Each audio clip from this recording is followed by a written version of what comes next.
karena itu dalam pemerintahan Pak Prabowo yang kita bangun adalah ekosistem. Ya aspek supply dan aspek demand-nya, aspek permintaannya.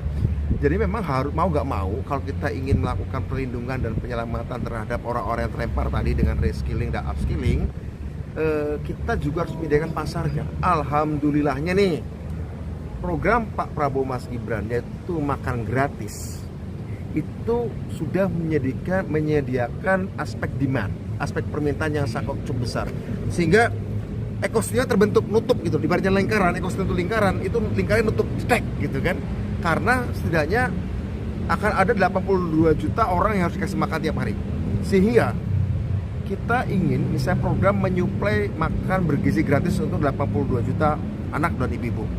Maka berasnya, sayurannya, telurnya itu terutama bukan karena disuplai oleh vendor-vendor yang besar, tapi juga terutama disuplai oleh orang-orang yang baru jatuh miskin, yang kemudian kita bukakan akses, kita kasih aset untuk mereka menjadi produsen. Orang-orang yang jatuh miskin itu menjadi produsen beras. Caranya apa? Ya pelatihan, membuatkan ekosistem koperasi, nyambungin dengan pasar beras makan bergizi gratis itu, di titik-titik dapur itu kita sambungin secara digital. Jadi kira-kira gitu. Jadi kemarin prakerja lebih banyak aspek supply-nya, aspek tenaga kerja yang terlempar dari proses ini dengan skills baru misalnya. Tapi siapa yang beli? Ya, sing tuku sopo istilah, yang beli siapa? Nah, dengan program makan bersih gratis yang beli sudah ada. Satu itu. Kedua, program perumahan desa dan perumahan kota.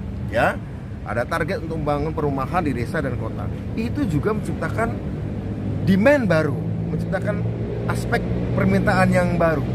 Persoalan kita selama ini kan bukan ada satu sisi orang kehilangan keterampilan yang baru, nggak mulai keterampilan baru. Satu sisi yes, prakerja menjawab itu, tapi menciptakan demand ini yang sangat susah. Alhamdulillah program perumahan dan program makan bersih gratis menyediakan demand yang sangat masif, menciptakan aspek permintaan yang sangat masif. Artinya sektor pangan, sektor perumahan. Nanti saya nggak bisa bicara lebih jauh, nanti tergantung arah Pak Prabowo. Misalnya tadi kami barusan rapat dengan Menteri Pendidikan Dikdasmen dan Dikti ya, aspek kemiskinannya bagaimana. Oke, kita akan mencari titik temu antara aspek itu, ya aspek kemiskinan dengan Dikdasmen dan Dikti. Bagaimana nanti aspek kemiskinan dengan kesehatan? Kalau tadi perumahan dan pangan, saya sudah bicara dengan Pak Kepala BGN, dengan Profesor Dadan. Nanti saya akan bicara dengan Menteri Kesehatan misalnya. Programnya apa saja? Programnya kita akan buat kita kategori, kita akan pisahkan, kita klasifikasi. Mana program yang sudah ada itu sifatnya menanggulangi orang miskin, menanggulangi kemiskinan orang miskin yang sudah ada. Mana yang sifatnya untuk mengatasi, beda. Kalau mengentaskan sifatnya itu lebih tersistematis, bukan sedang ngasih bantuan tunai. Itu tetap diteruskan, dibikin tepat, dibikin sesuai datanya, dibikin cepat, ya. Yang bantuan sosial untuk penanggulangan kemiskinan dibikin cepat, dibikin tepat.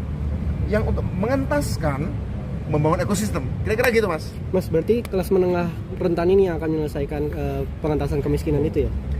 Sasaran baru. Sasaran baru itu ke sana. Berarti kelas menengah yang akan menyelesaikan kemiskinan. Bukan. Itu. Yang miskin kita bantu dengan bantuan tunai, dengan cara menanggulangi. Nanti yang jatuh miskin, kelas menengah yang jatuh miskin, karena tadi proses tadi juga akan ditangani. Kira-kira begitu. Jumlahnya berapa sih? Nah, kita kembali lagi datanya bersifat siur. Ini saya baru hari pertama dilantik, jadi belum mulai bekerja. Tapi besok rapat paripurna saya akan mengajukan supaya Presiden agar ada konsolidasi data dari masing-masing kementerian untuk mengetahui sebenarnya yang miskin berapa, penerima program bantuan sosial, kemudian tunai, mana kemudian proses yang akan jatuh miskin atau terancam miskin, yang kehilangan pekerjaannya, seperti itu. Nanti kita akan minta kalau kolaborasi dan konsolidasi dengan baik kementerian dan lembaga.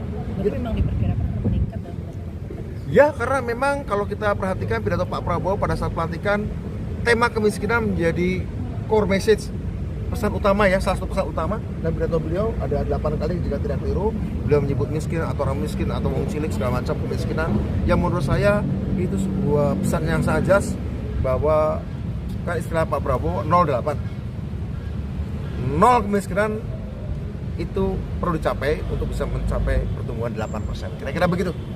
Masih bergizi gratis kapan mulai? Nah, itu BGN, kepala BGN bukan saya. Saya hanya melibatkan orang miskin agar terlibat di dalam supply atas proses makan bergizi gratis itu. Selain juga penerima makan bergizi gratis itu. Untuk penerimanya tahun 2020 itu kira-kira berapa? Kalau 82 juta kira-kira Kalau nggak salah tahun pertama itu nggak sekitar 20 sampai 25 juta. 20 Sampai 20. Nah, itu tanyakan ke BGN aja ya, jangan ke saya ya. Kalau soal itunya ya. Tapi misalnya nih ada 20 sampai 25 juta, assuming itu. Maka saya harus punya kewajiban pada kepala BGN mengatakan orang miskinnya harus dilibatkan dalam proses produksi beras, telur, sayur, menyuplai bagi makannya orang 25 juta, katakanlah di tahun 2025. Katakanlah begitu. Maka saya harus nyetor data orang miskin itu untuk terlibat dalam proses memproduksi telur, memproduksi beras, memproduksi sayuran, begitu. Saya tentu saja sebagai penerima, gitu. untuk hitung-hitungan satu porsi berapa? Itu bukan di luar kemenangan saya. Kalau target Mas sendiri berapa persen masyarakat miskin yang akan menjadi supplier di makanan bergizi gratis? Kalau saya minimal 50%.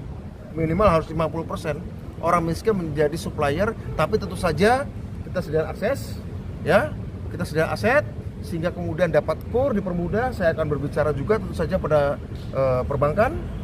Saya akan berbicara juga kepada PNM misalnya, Permodalan Nasional Mandiri, agar memberikan KUR agar orang miskin bisa bikin kandang untuk kandang ayam, satu nyuplai daging ayam dan telur, sehingga kemudian BGN bisa nerima pasokan dari situ. Kira-kira gitu Mas ya? 50% itu dari kelas menengah berarti, Pak? Apa tuh? Menengah yang Ah, akan Yang miskin. angka miskin tadi. Saat menangkap, mengumpulkan, dan mengolah peristiwa, Menandatangani secara paksa oleh penyidik. kami kerahkan upaya terbaik. Ketika menyampaikan berita serta informasi, kami tak sekadar menyapa.